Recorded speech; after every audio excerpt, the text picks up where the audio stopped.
Yeah, thanks.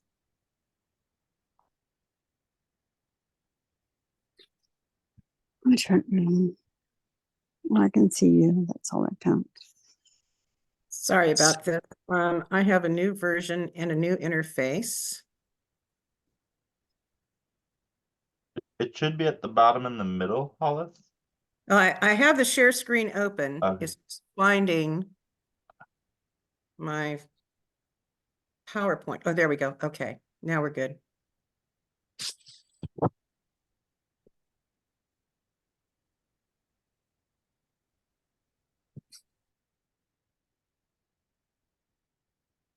Sorry about this.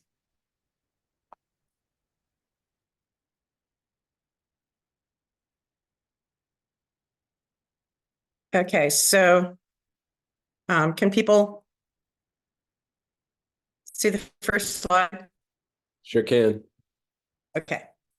So I'm going to talk a little bit about the logistics, basically of how we do our field trips, and then a little bit about the roving. And I'm going to talk a little bit about the animals as well. We don't have time for much of a, much more than a short introduction to just a few of the phyla that we'll see out there. I construct a calendar every year after reservation requests are put in by different schools.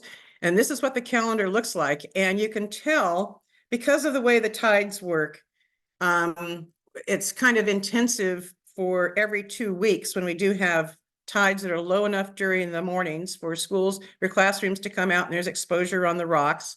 Our tide pool education program runs through the spring months because that's when the tides are low in the morning hours when schools are in session. And so I send out the calendar every so often and ask for people, ask for their availability and plug them in. And you can see that, like on May 11th, for example, we had 2 field trips. This is not unusual. We don't have that many low tide weekdays, and we have a lot of people that want to come out and join us. And so we will double up, but as you can see, we stagger the times. So one group arrived at 9:15, the next group arrived at 10. We like using Miwok Beach because there's good exposure of life on the rocks up until about a plus 1.7 tide. And it's long enough to where we can accommodate 2 good-sized groups out there by spreading out, as long as we have enough docents in order to accommodate them. We like to have at least 1 docent for every 10 students, optimally more than that. So we do the best we can. The thing is that it does take some kind of energy required because, as you can see, we will have 4 or maybe 5 field trips in 1 week, and coming out day after day after day in the fresh air and with interacting with the students, it's exhilarating, but it also takes a lot out of you at the same time, but we enjoy it. So there are 4 equipment. We keep 2 at the Jenner Visitor Center in a locker that's out on the front porch, and 2 in a locker that is at the Salmon Creek Ranger Station. It contains some laminated materials. There's contact information, talking points for ocean safety and tide pool etiquette, and magnifiers, which are really important to have out there. The little front pocket here, sometimes it's overlooked, but that bottom front pocket there contains a handful of magnifiers for us to use. We also have a packet of materials on information about exploring tide pools, information that's in English on one side and Spanish on the other, on riptides, maps of the Sonoma Coast, information on where people can take their dogs because some of our beaches are not dog friendly, rack cards about volunteer opportunities and environmental education programs. And these packets are useful for rovers. If you are roving on the weekends and assisting park visitors in exploring these areas safely, some people like to kind of assemble their own packets and have their own supplies on hand, as Karen does. We also have some laminated field guides. One of them was nice full color guide was given to us by the Greater Fair Lines Association for their Olympics program. It's a really, really nice guide that's heavy on algae as well as the animals. Tidepool Bingo is kind of a fun, we have, it's a fun guide. It's just drawings and some short information about each of the animals, but we can run off copies for you to take out when you're roving to give to the kids. It gives them something to look for. There's algae on one side, animals on the other. And then we have these 3 field guides that are in the packs. The seashore of Northern and Central California is one of my favorites. It has a nice color-coded index on the back, so it's really easy to locate crabs, nudibranchs, barnacles, and other types of animals. Unfortunately, it's out of print.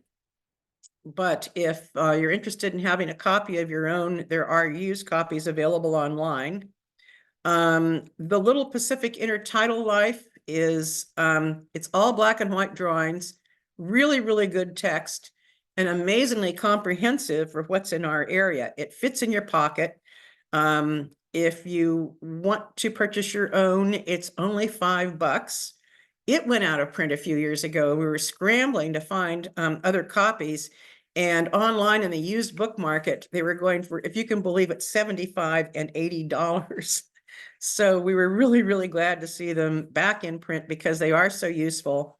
And the third one is a sturdy, water resistant guide. It's not very complete, but it does have nice photographs and nice information and a ruler on the side, which is helpful.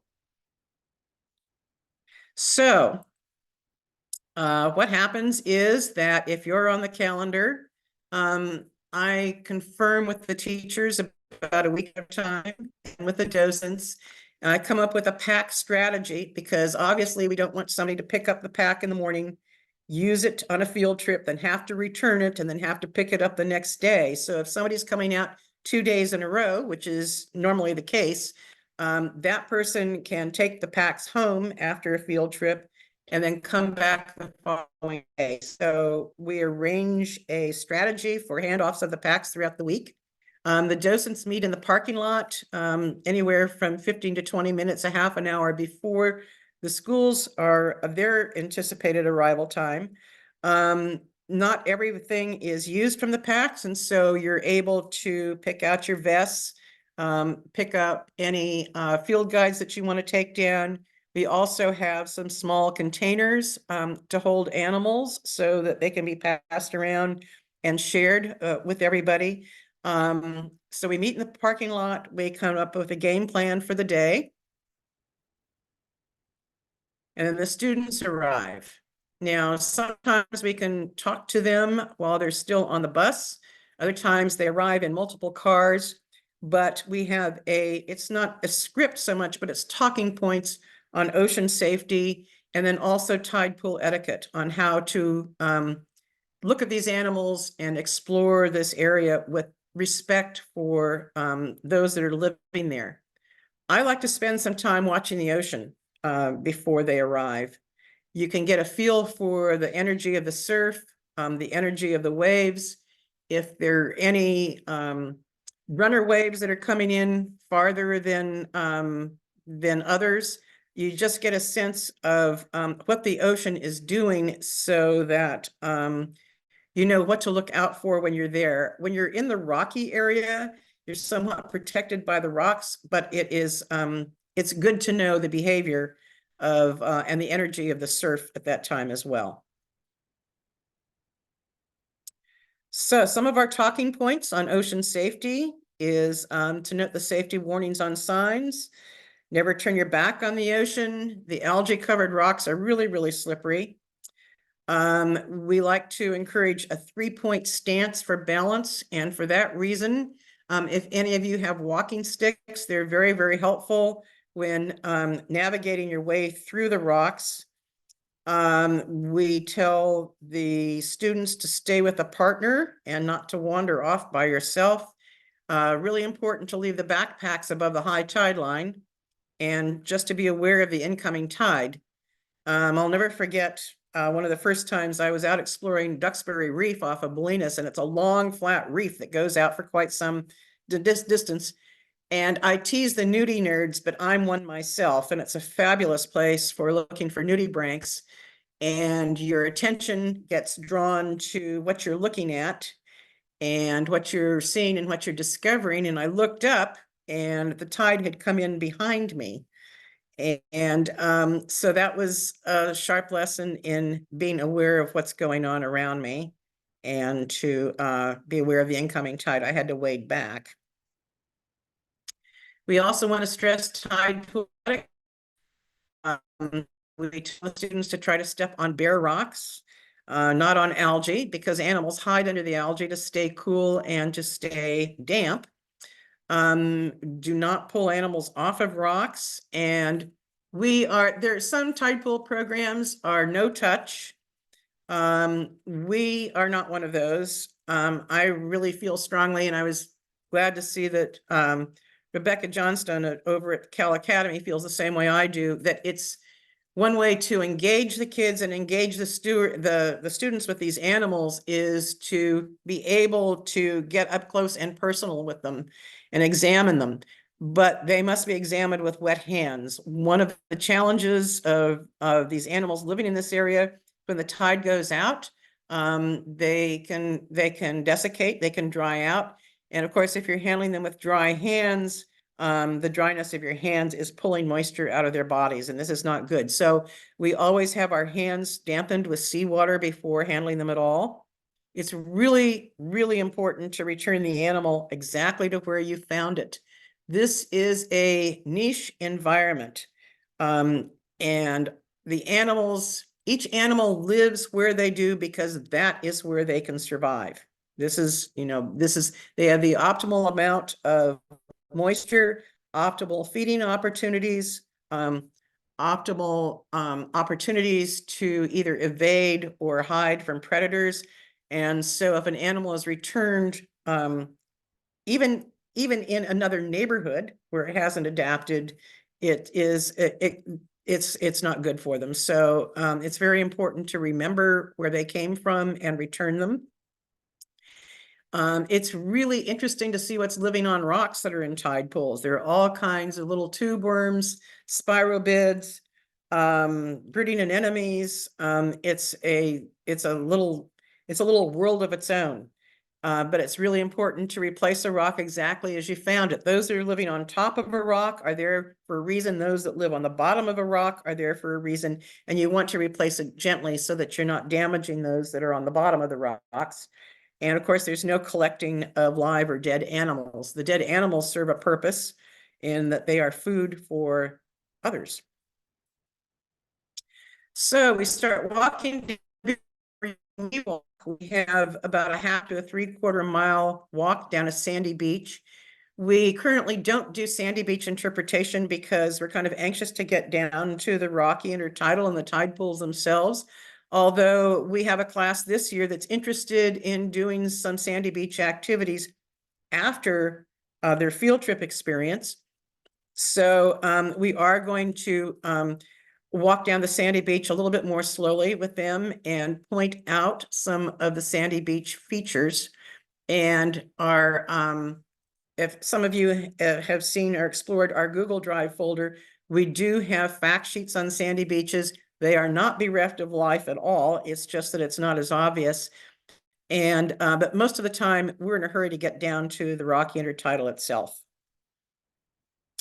Once we're down there, we establish boundaries and ask that the students do not wander off beyond those boundaries. We make sure that their lunches and backpacks and dry clothes, whatever they have, are parked up in the high tide zone so that they're not going to get wet with the incoming tide. There you are, Bill, actually. And one of the things that I always do is take a group over to a rock that looks like this and ask if they see any animals on this rock. I don't know if any of you do. And often they don't. And this rock is covered with aggregating anemones. And they close up when the tide goes out. And this way they can retain the moisture and try to stay cool. They grab onto bits of sand that's in the surf and cover themselves with the sand, and this protects them from also helps them keep from drying out. And you'll notice that there are bare rocks, seams of bare rock between groups of them. And these animals reproduce, they can reproduce sexually, but normally they reproduce by cloning. And so, let's see, what's the name of these? These are aggregating anemones. And thank you for putting things in the chat. And I'm hoping that Justin is also monitoring the chat, or just blurt out a question if you have it. So the thing about these guys is that each one of these groups here are genetically identical because they've reproduced by cloning. They can live for several years, Olivia, but they are territorial and they defend their territory. And so these seams are demarcation zones between colonies of these and families of these animals. So what happens, actually here we have some students, we ask them to touch them gently so that they can feel the moisture and indeed know that they are animals. The reason I want to point these out to the kids is because the rocks are covered with them and we don't want people stepping on them and crawling all over them. And often because it just looks like sand, they're camouflaged to them. They don't even recognize that these are living animals that are there. The way they clone is that they can actually walk. And so this is a photograph. It's not very sharp because it's a tight close-up photograph of one. But each side begins to walk away from each other and it pulls out of the middle until suddenly it just splits. And then there are two animals. And this is how they reproduce. And on this photograph, you can see some tar spot algae that is growing in the seam between these two families. And this tells you that it's been maintained for quite some time because this is a very slow growing algae. So what happens when the tide comes in? Their tentacles open up, and these colored tentacles here are feeding tentacles. These animals belong to the family of cnidarians, and cnidarians are characterized by having stinging cells. Other members of this family include jellyfish, hydroids. If you look at an anemone that is flat on a rock, and if you were to turn it upside down and suspend it in the water, you would have a jellyfish. Corals are also a member of this family, but the thing that distinguishes them are their stinging cells. So these feeding tentacles here have nematocysts, and they are able to sting and paralyze small fish that they encounter, or other types of animals, even sea stars. And so they paralyze them with these stinging cells, and then they close up and they bring the animal, they bring their prey into the central disc, which is a mouth. These white tentacles down here are very special. They are for defense, they are for fighting. And they harbor cells that are used, they're almost like harpoons that are used for war. And this is a photograph of two of them fighting. And so what happens is we had this seam, the tide comes in, the animals open up so that they can feed, but also they send little scouts out into this zone here, trying to increase their territory. Take place. Now, there are animals that are back 3 or 4 rows. They have been observed lobbing stinging cells over to the other side. So this is actually a very active war zone. And there is a wonderful video. I don't know if some of you saw some of the orientation materials. I sent you a link to our Google Drive site. There is a document there called The Secret Lives of Intertidal Animals, and these are focused on our most commonly seen animals. Aggregating anemones are one of them. And there are links to video of these animals actually fighting. They look like sessile, inanimate objects when you see them when the tide's out, but they are very, very active when the tide comes in. There's also a video of one capturing a goby, a small fish, with the feeding tentacles. So we do bring some containers here, and we do place some animals in them. We don't pull them off of the rocks, of course. We're very careful not to leave them in the sun.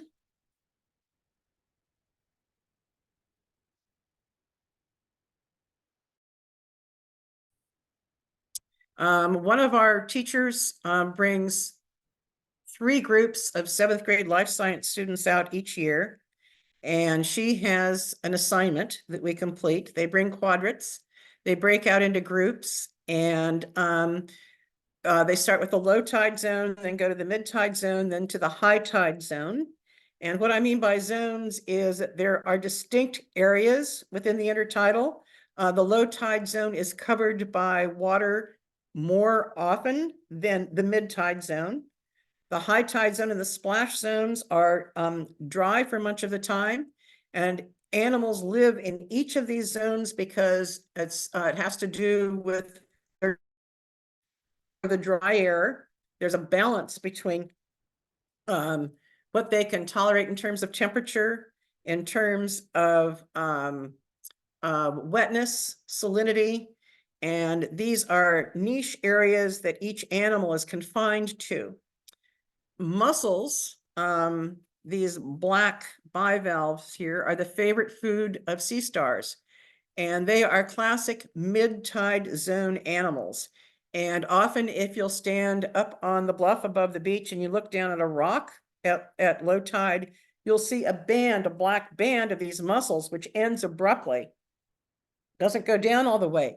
They would prefer to be living in the low tide zone because they would be covered by water more often, they'd be keeping cool, and they would have more feeding opportunities.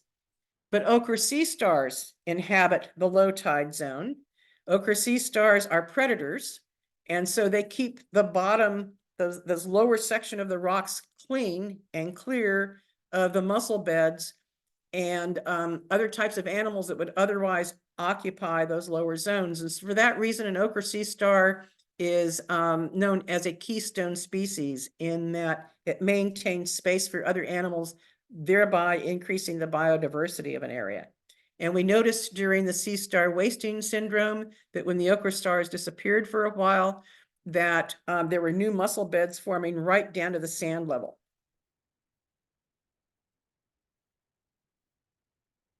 We often in Elk Cove need a minus 0.5 tide in order to get all the way out to the jetty. The rocks of the jetty are very much like the rocks in the intertidal zone.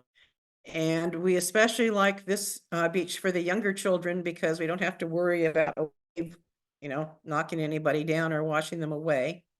Sarah here is showing one of the stars of this area is the fabulous Lewis moon snail. These animals are huge. They have a beautiful shell and this enormous foot that's sticking out here. This is a mollusk, and mollusks are characterized, they can look very different, but each of them has a muscular foot. They have a mantle which generates the shell, but not all mollusks have shells. And they have a radula, which it's like a tongue, and it's used for processing food.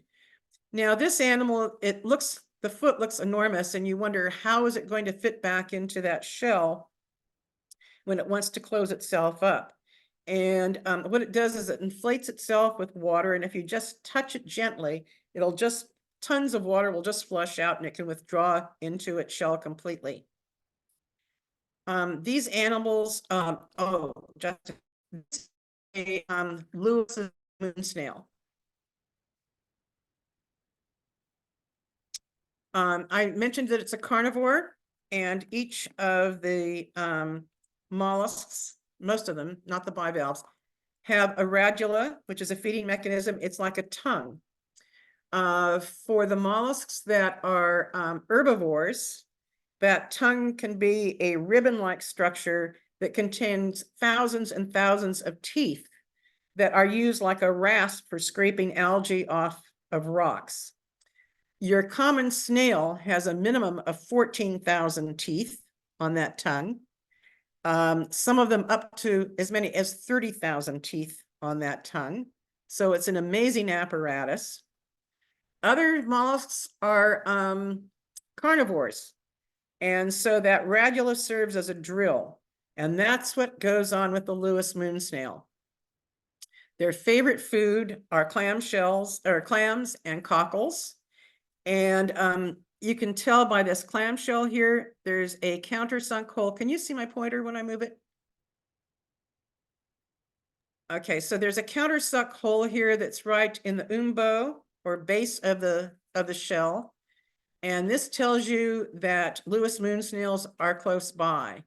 And what this animal has done is it has gone after the clam with its big foot. It holds it down. It secretes an acid, which kind of softens the shell, and then uses its radula to drill into the shell. It injects digestive fluid, which kind of dissolves the meat and then sucks the meat out.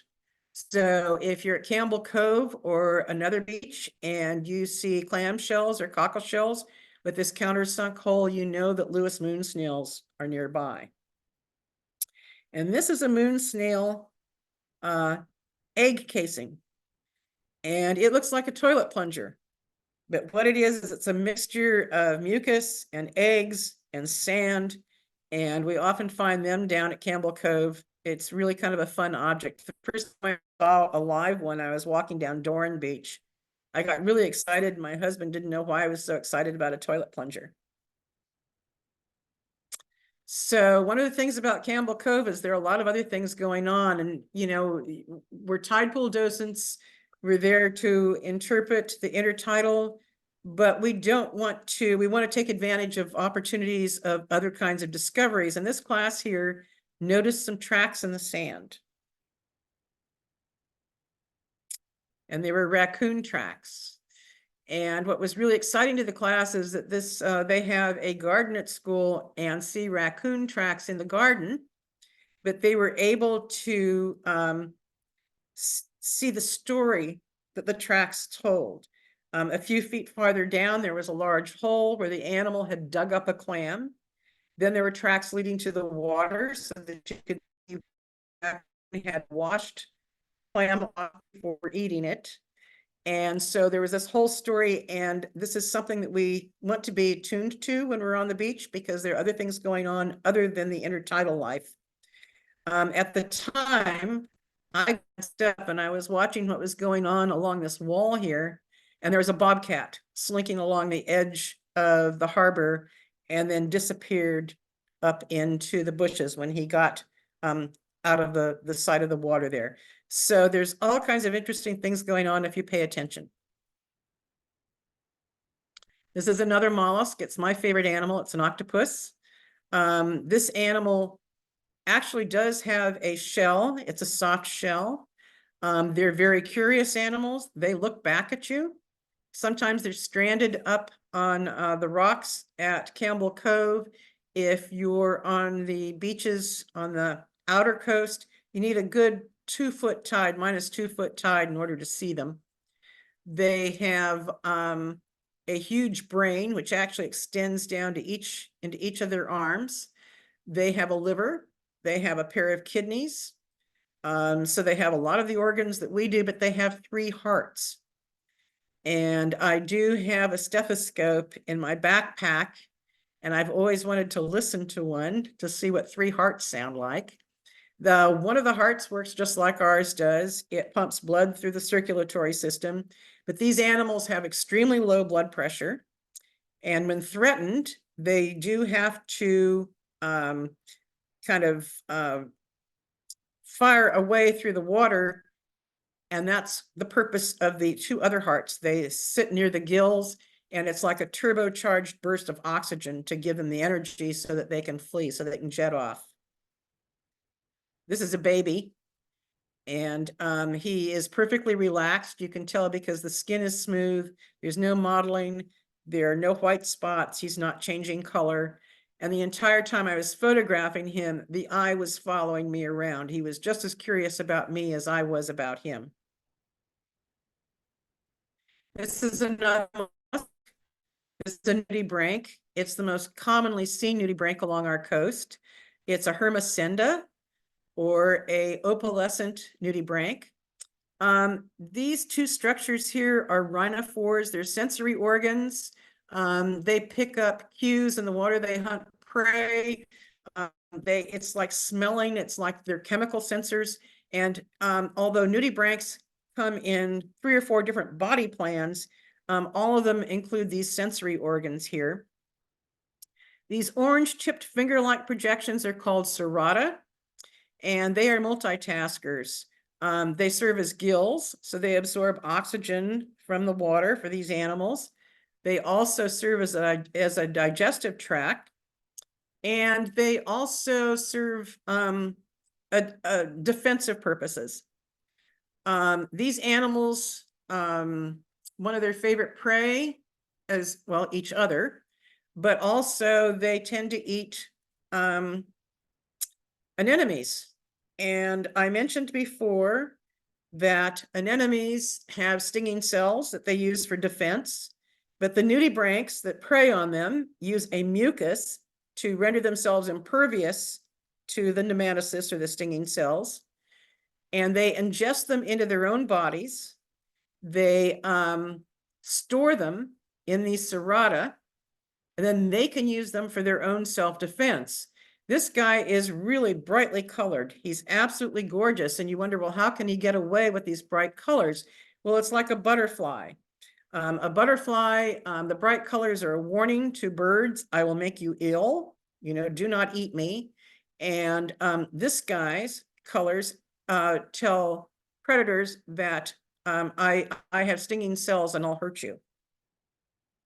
This is a very close-up photograph, by the way. They're normally just a couple of inches long. This is another of the same body plan. This is a shag rug nudibranch. Here are the rhinophores. And these guys can come in very different colors, cream-colored, browns, tans. The first time I saw a pink one was at Campbell Cove, and I'd never seen a pink one before, and I didn't recognize it as a shag rug nudie at first, until I noticed a few feet away there was an aggregating anemone that was pink. And so not only do these animals absorb the stinging cells of their prey, but they also absorb the color. This is another body plan, and this is a sea lemon. And the rhinophores are here. They kind of have this flat body, and this ring that's blooming in the back here, these are the gills.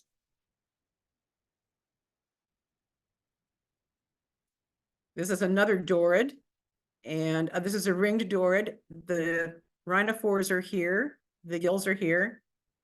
And this is a sea clown, and you can see where it gets its name. Wonderful, colorful animal.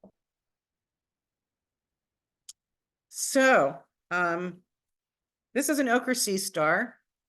They used to be really, really plentiful until there was a neurotoxin that was a red tide in 2011, and it kind of knocked them out. They were just starting to make a comeback when the sea star wasting syndrome began in 2014. And they disappeared, as I said earlier, because they are a keystone species that keeps the rest of the rocks in the lower tide zone free of mussel beds and other kinds of animals which can kind of take over a neighborhood. This allows other species to live in that area, and so they maintain the biodiversity of that area.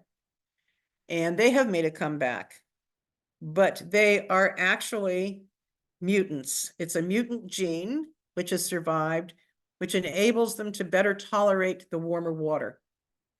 And so we are seeing the loss of some animals over the past decade, but we are also seeing adaptations in real time. This is a member of the echinoderm family, and they're called echinoderms because that means spiny skin. And you can see these little spikes all along here. They are also,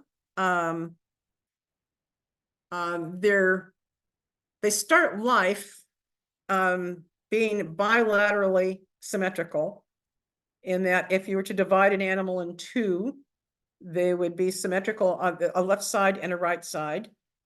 And most bilateral animals have a head, which is considered to be an advantage. These animals, by the time they become juveniles and adults and they leave the larval stage, they are radially symmetrical. So they are round. They have, instead of a left and a right, they actually have 5 parts, like a pentagram.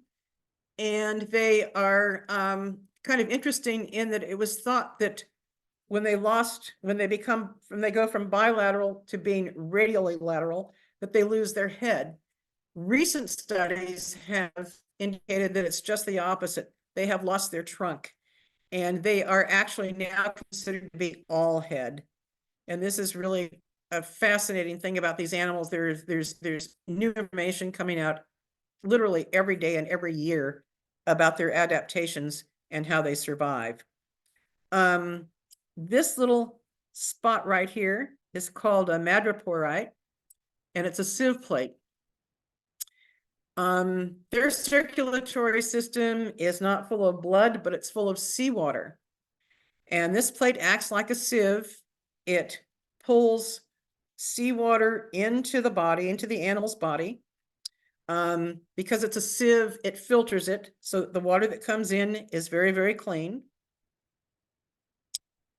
And the water goes through a series of canals that run through the arms and the body of this animal. And this is how it controls their tube feet, which they use for locomotion, they use for gripping, they use for holding on so that they can hold on to a rock and withstand the surge of the waves. And it also is a way of thermoregulation. When the tide is low, they know that a low tide is coming, they draw in more seawater in their body. It's the equivalent of you or I drinking 7 liters of fluid before going on a hot hike. And this enables them to keep their body temperature a little bit lower when they are exposed to the warm air of an extended low tide.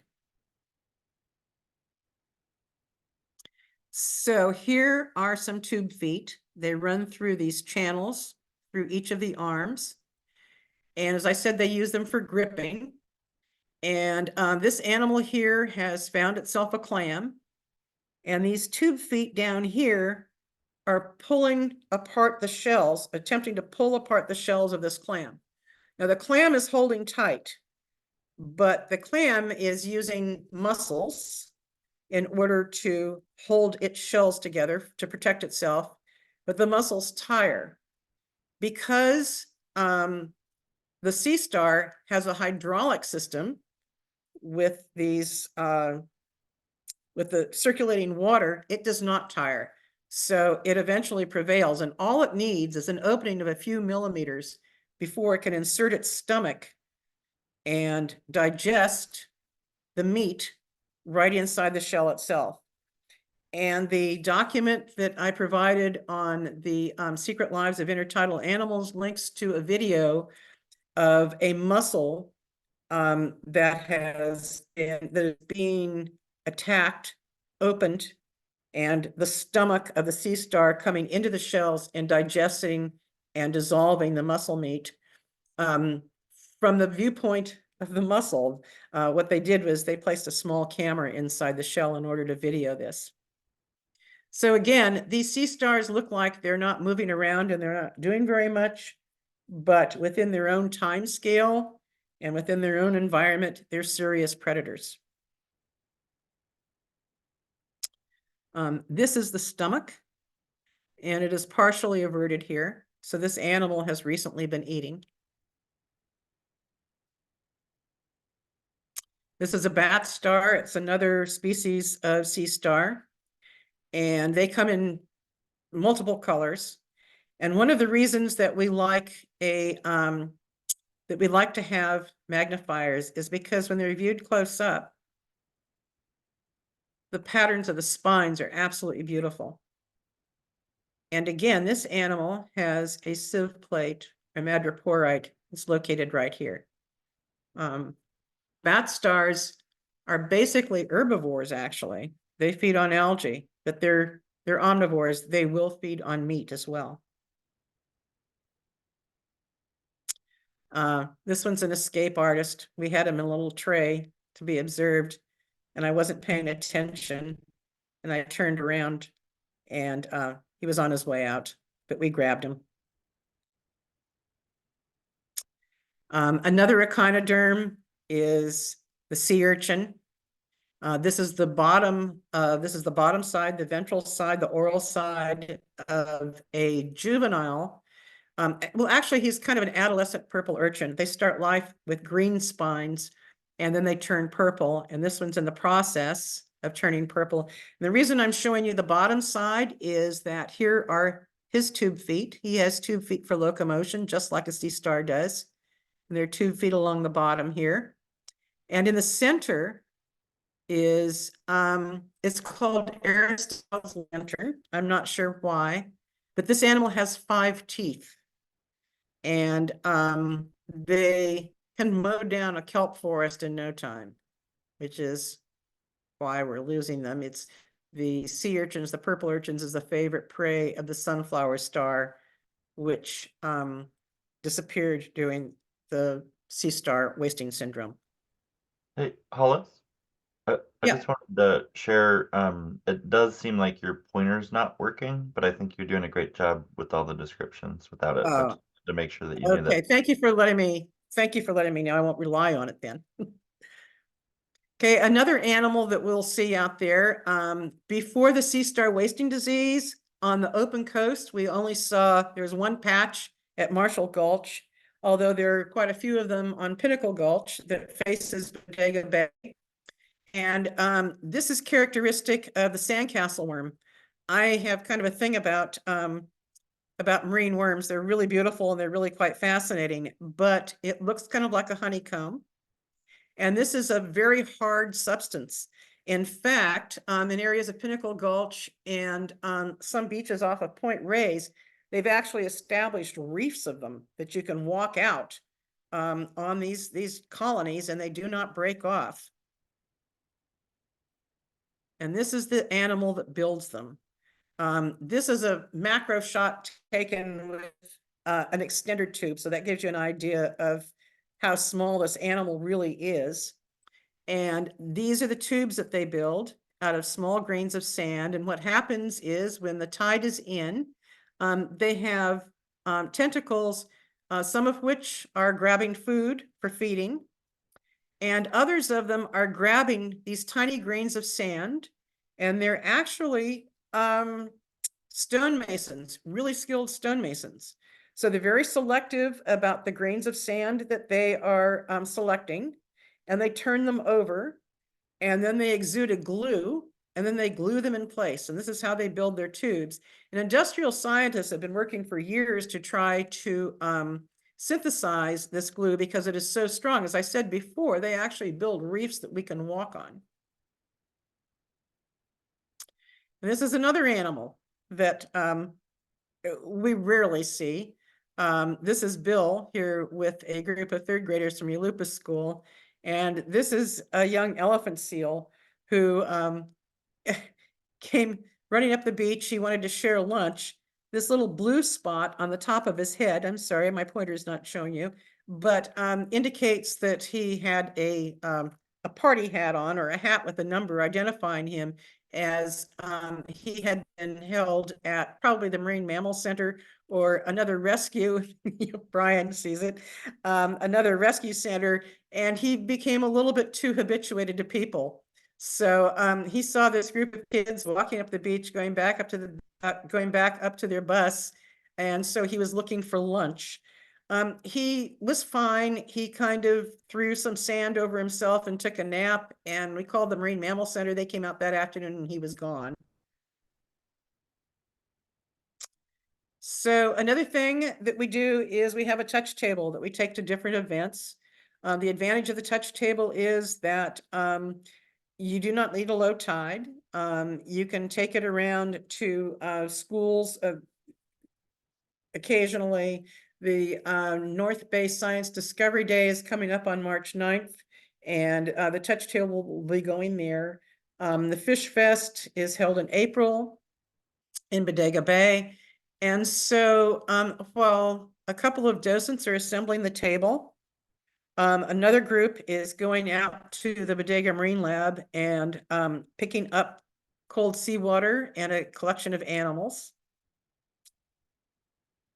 And this is really fun because it gives everybody the opportunity to touch these animals and examine them without a low tide being necessary or without getting your feet wet. This is a group of docents following a field trip. Another way to participate besides the touch table and the field trips is through roving. And rovers can go out. It's especially helpful on the weekends, low tide weekends, when there are a lot of visitors at the coast. And just like helping the kids explore the tide pools during the field trips, rovers assist adults and their families that are at the beach. And it's the same principle. You want to keep them aware of ocean safety issues, but also how to explore these areas with respect for the animals in mind. And what we'd like to do this year is have enough rovers available to where we could establish a schedule, and every month post a schedule of where rovers will be on which beach and during what times in the visitor centers, and also in the kiosks of like the Wrights Campground or Bodega Dunes Campground. So I'm hoping that there are enough of you that are interested in participating in our roving program. Again, you can choose your beach. Karen likes Shell Beach because there's high visitation there. And so there's a potential for, and the way the tide pools are arranged at Shell Beach, there's a potential for trampling.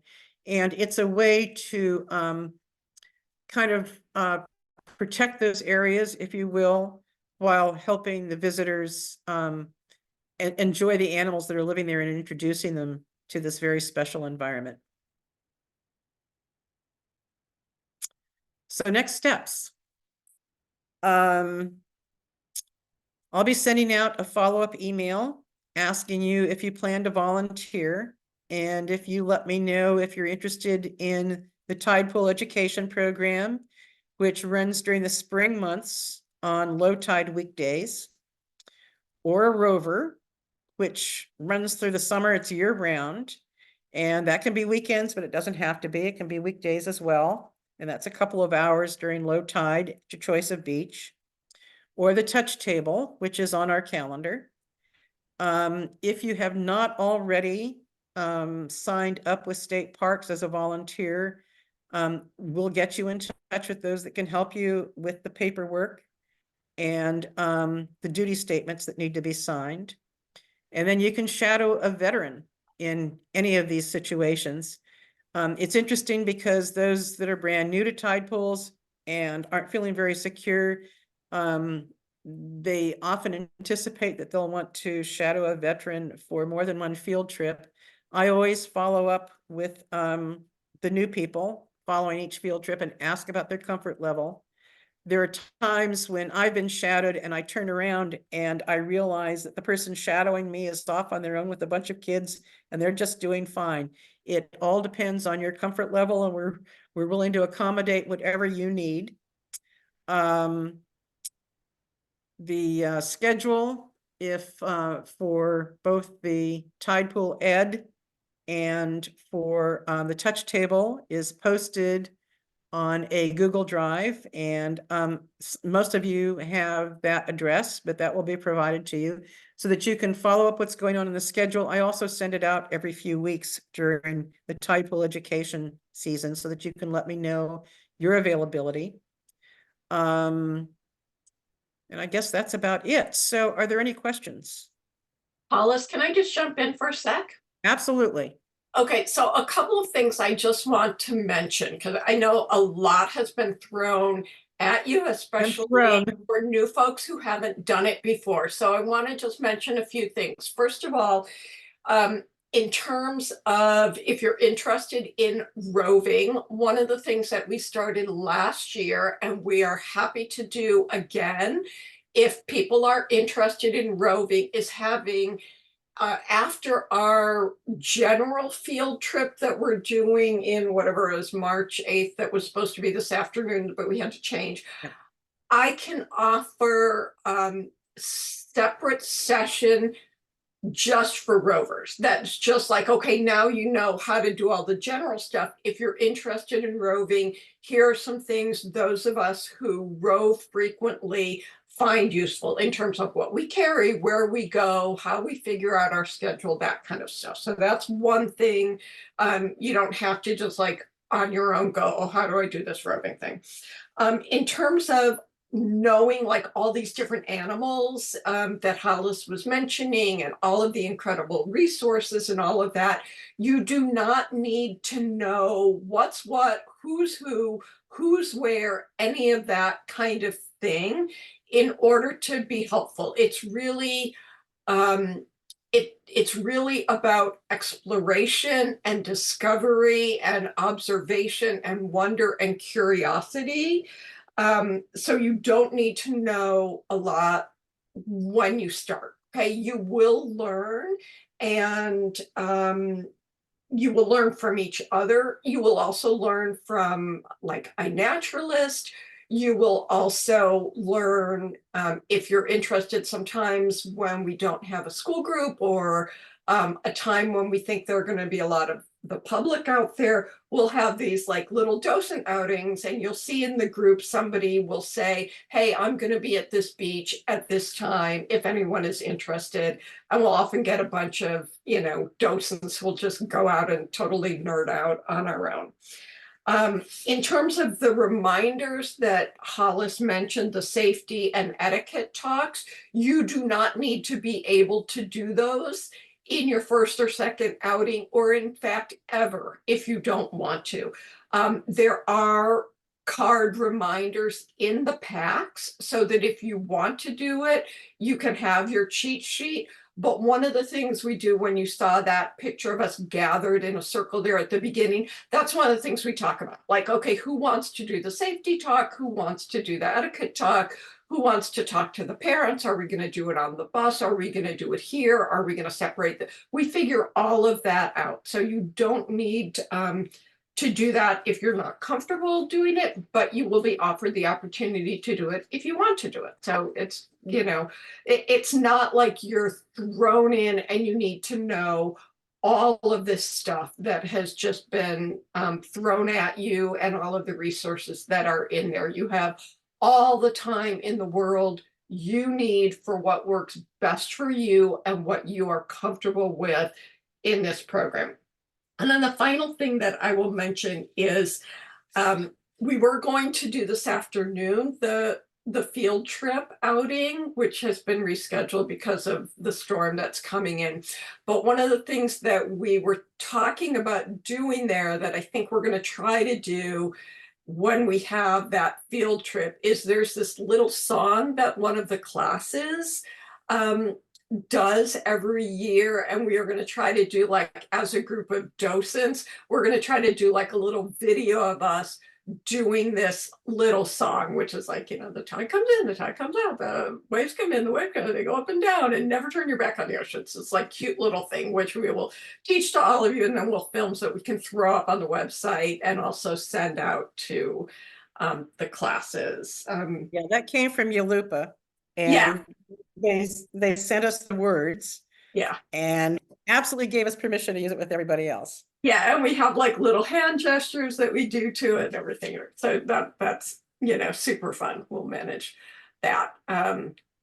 Yeah, and also the only other thing I will say is please, feel free if you have questions or whatever, feel free to like email me as well. I may not be able to answer them, but I'm happy to talk with anyone here about like what this is like, or sometimes people will reach out to me and just ask me if I haven't posted something to the group. They'll be like, oh, I notice a low tide is coming up. Are you by chance going out? And if so, can I hang out with you and shadow and see how you do this? So yeah, that's all. One thing is we have an email group that some of you are aware of, and we all learn from that group. It's a great place to post questions. And one thing I wanted to mention about our Tidepool education schedule this spring is that the Sonoma Environmental Education Collaborative, which is a group of environmental educators in Sonoma County, have established a pathway grant this year. And this enables a lot of Title I schools who otherwise would not be able to afford to bring their kids out to the coast. They are this year, thanks to this grant. And so our schedule is packed with schools that are coming out for the very first time. And in many cases, most of their students have never been exposed to the ocean before. They live in the Sonoma Valley, they live in Santa Rosa, and can you imagine being this close to this wonderful resource and not having experienced it before? And when we've brought these groups out in the past, I can tell you it is just a great, great day to be able to provide this kind of experience to them. And so our Tidepool education schedule is loaded with pathway schools this spring, where we are giving these students their first ocean experience. And that's absolutely wonderful. And again, you don't need to know anything about these animals. We all learn while we're out there. The students are learning while we're out there. We don't have a set curriculum. It's an experiential learning experience. And what we want to do is we want to impart our own feelings of enthusiasm and curiosity to these kids. I don't know how many of you are familiar with Richard Charter, who's an ocean champion. He lives north of Bodega Bay, and he has spent a career lobbying Washington, advocating for oceans. He was instrumental in the creation of the National Marine Sanctuary System. He is one of the reasons we don't have oil derricks off of our coast. And Richard told me that when he was a child, when he was a boy, I think he was growing up outside of, it may have been Mount Diablo, and his father was an avid ab diver. And so he would come over on the weekends to do abalone diving, and Richard was too young to do the diving, so Richard would play in the tide pools. And this is how he fell in love with the ocean. And so you don't know if some of these kids that you are, hosting, that you're leading out there, you don't know what is going to happen with them in the future. Maybe they'll grow up to be a future, Richard Charter. We don't know. But that enthusiasm and that love for the ocean has to come from somewhere, and you're giving them an opportunity to experience it.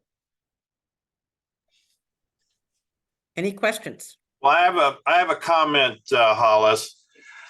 Usually they let the school tell the schools what to wear and prepare. We didn't say a lot about that here. It's best to wear lightweight clothes with a long sleeve so you minimize the amount of lotion you put on you. You want to minimize the lotion, and if you got to have lotion, there is Tidepool friendly lotion. It costs a little bit more money, But with that many people going into the ocean with lotions, it's really debilitating to the animals. So pay attention to what you're putting on your body, and if you can avoid it by putting long sleeves, layered, bring a jacket. The wind comes up later in the day. It's best to have something that'll hold your head on. The afternoons are usually very windy, just be conscious of what you're wearing out there. Some of us have been doing it a while, wear muck boots and things like that, because trust me, you're going to get wet. Even if you think you're only going to wade in a little ways, you're going to get hooked and you're going to be way out there in the mid-tide zone. Thank you for the reminder about the sunscreen, Bill. That's important. Are there any questions? Are there any questions about how to, yeah, Lori. Mine's more of a comment. I am fascinated by what you've shared today. Wow, I had no idea. And I'm just excited to learn more and more. And I want to know more because I saw those pictures, seen these pictures. So thank you so much. Well, thank you for that, Lori. One of the things that I've been tide pooling, my daughter's in her 50s. Okay. And I used to go out to the ocean with my dad when I was 3 and 4 years old. We lived in San Francisco and we were out at Ocean Beach all the time. So I have been familiar with the tide pools for years and years and years. But I was visiting my family back in Maine one time, and Rachel Carson's The Edge of the Sea was on the bedstand, and I happened to pick it up and I began to read it. And although it was about the Maine coast, it's barnacles, it's periwinkles, it's the same type of animals. And of course, she talks about ecology. And she opened talking about the life of the barnacle, which, they're like weeds here. In fact, I remember one time we had a group of kindergartners and we ran down the beach and they were yelling, "Real life barnacles."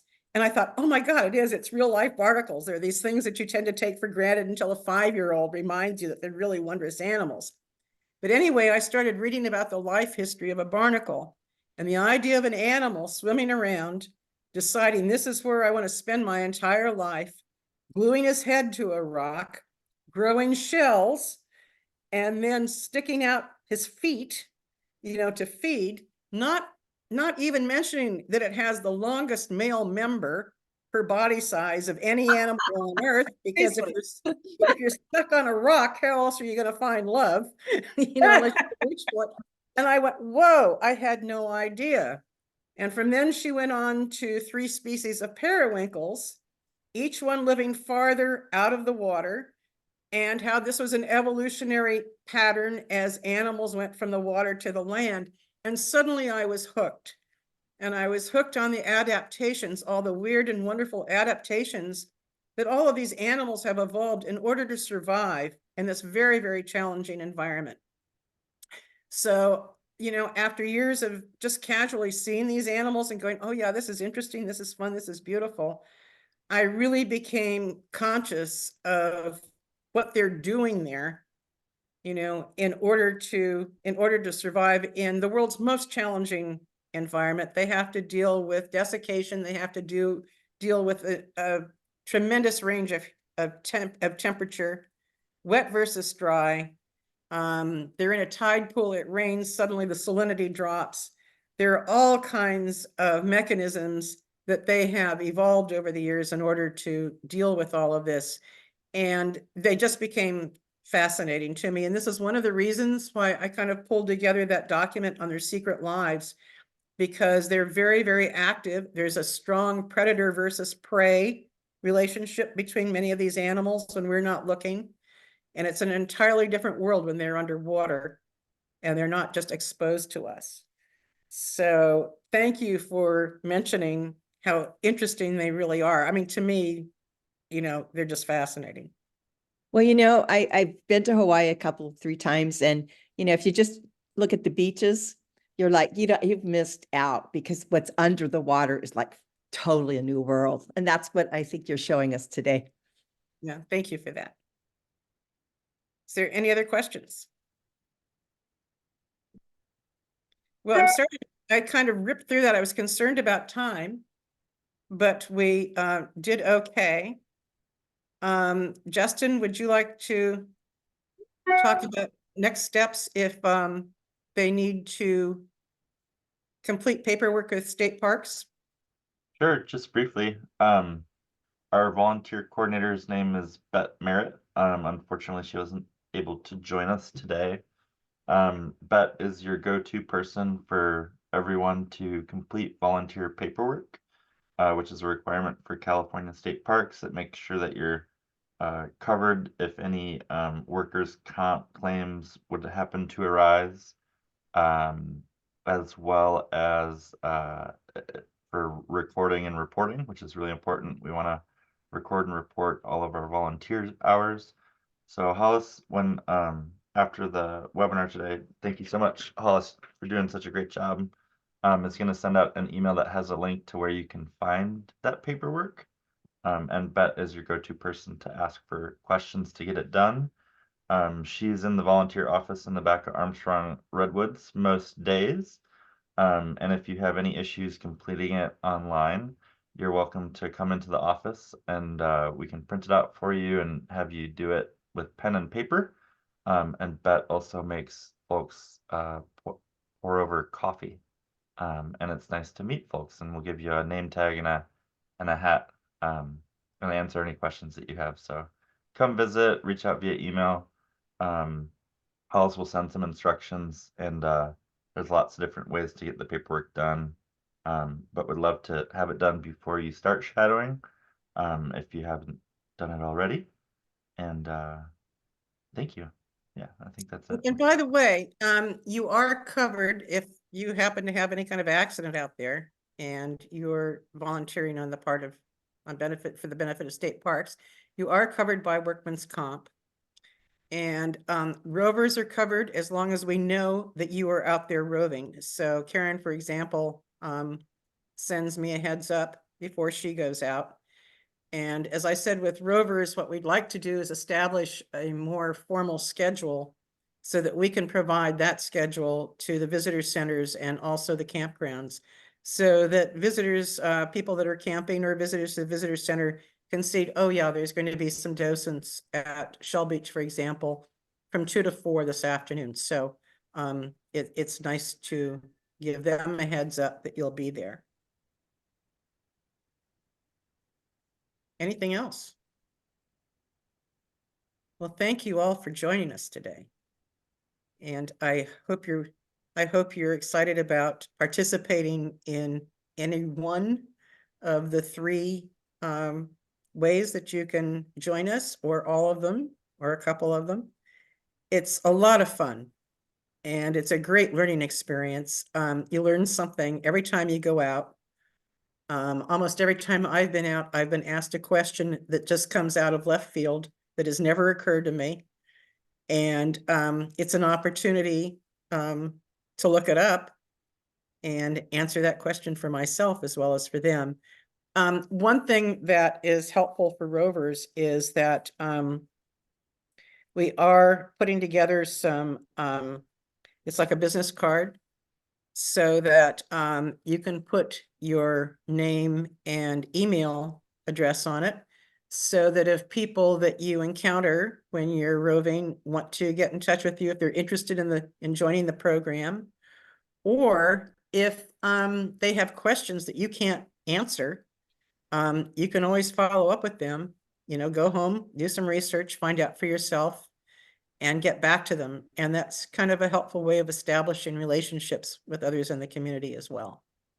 Yeah, I'll just add to that as kind of a frequent rover. I have quite a few people now who I've met when I'm roving who've asked for contact information, and then like families, who will then get in touch with me or ask me to get in touch with them when I'm going to be out there, so that they can come back and they know they're going to be able to bring their kids or their parents or their relatives or whatever, especially when people are visiting from out of town and they know there's going to be a docent out there who can kind of help them learn about all of that. And that's really fun too, just to have people go, oh, this was so fun. I want to come again.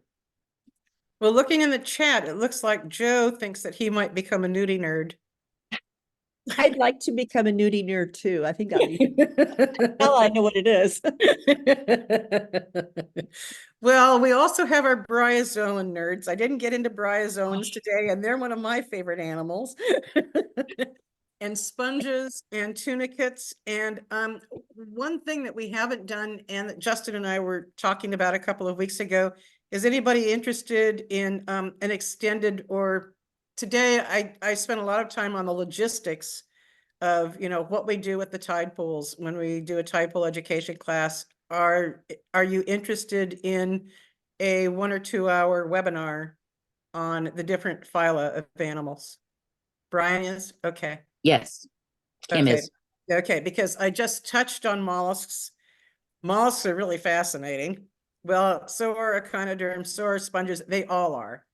And so we were talking about putting together something that focuses just on the animals and not the logistics of what we do.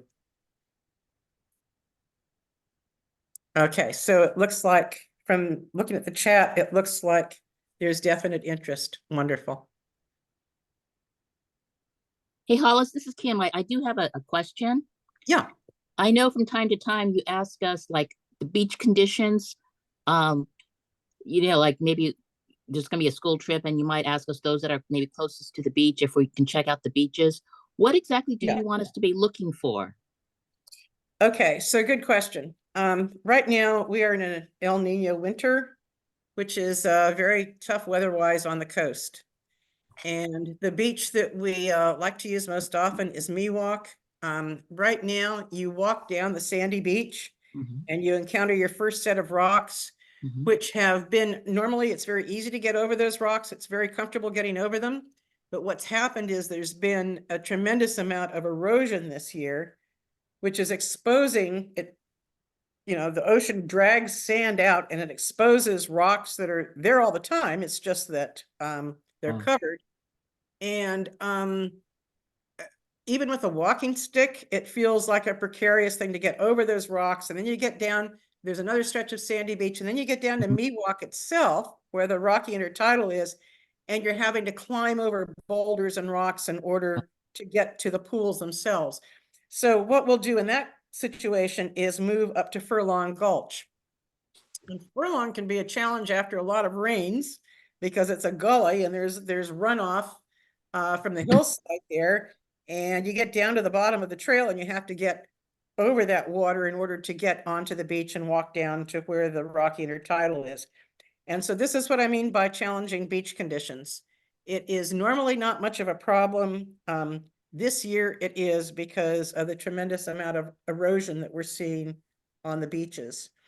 And so we had a field trip scheduled for Tuesday. We have rescheduled that.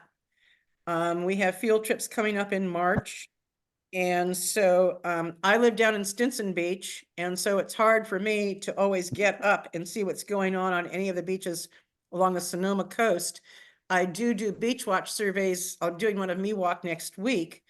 But I do not anticipate, every spring, the sand is replenished back on these beaches. And I do not anticipate enough sand to have washed into Miwok by early March in order for it to be accessibility to be really comfortable there. So we may well be moving up to Furlong Gulch. So I put out an ask if people will report to me on the conditions of some of these beaches so that I can give the schools enough notice if we'll be changing from where we're originally, our intended destination. What I do is about a week before each field trip, I send an email to the teacher that's arranging it for each school. It's a confirmation. And also we exchange cell numbers of a point person for each field trip and the cell number of the teacher in case you have to reach each other the morning of for any reason. And we also confirm the beach that we're going to in case there are issues, which I anticipate for the month of March, actually. Okay. In the folder of orientation materials, there is a list of tide pool beaches on the Sonoma Coast. And there is a comment column over on the right. Right now, Shell Beach can be challenging because of the erosion on the hill and the condition of the cable steps down below. If any of you visit any of those beaches and want to report any safety concerns, let me know and we can update that document. Also, among the orientation materials are, there's a list of field guides that you may find interesting. A lot of them are available from the Sonoma Library. I always kind of like to check something out before I purchase it, before I invest in it. I'm also a big fan of the used book market. And another thing is that a lot of my favorite books have been out of print for a number of years. Why all the cool things go out of print, I do not know. But you can usually pick things up on the used book market for a song. There's another document in there which has a list of fabulous websites that are of interest to tide poolers.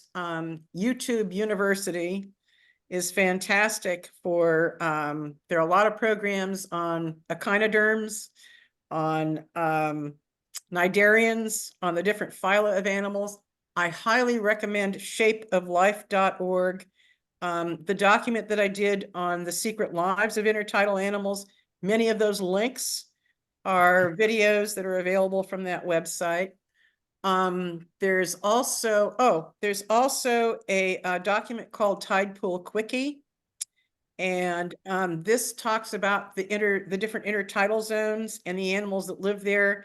And if we do a webinar about these different animals, it'll be based on that document.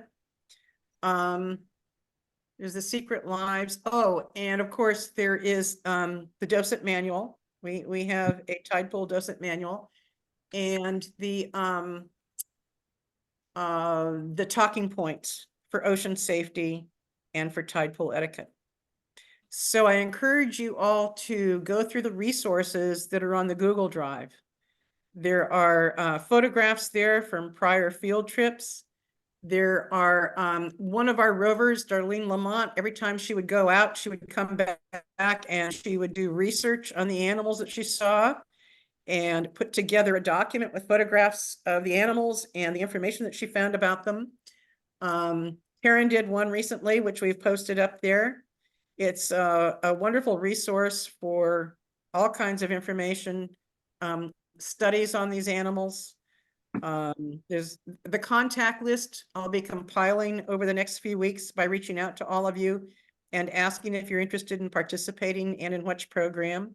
So that contact list will be available to all of you so that you have contact information for each other and can coordinate, roving trips or just exploration trips for fun. Is there anything else? Well, thank you so much for coming today. It's really great to see so many of you interested in the program. And I hope that you get as much out of it as I have, and as obviously Karen has. We do have a couple of minutes left, and I'm wondering if there are any veterans who would like to talk about their experiences. Carol? Or Amber? Okay. Well, thank you again, and I look forward to seeing you at the coast. Thank you, Hollis. Thank you, Hollis. Have a great one, everyone. Thanks, Hollis. Thank you, y'all. everyone, for joining us. Bye, everybody. Thanks, Thank you. you. Thanks Stay a lot. dry. Dang. Bye. See you Bye. soon. Bye-bye.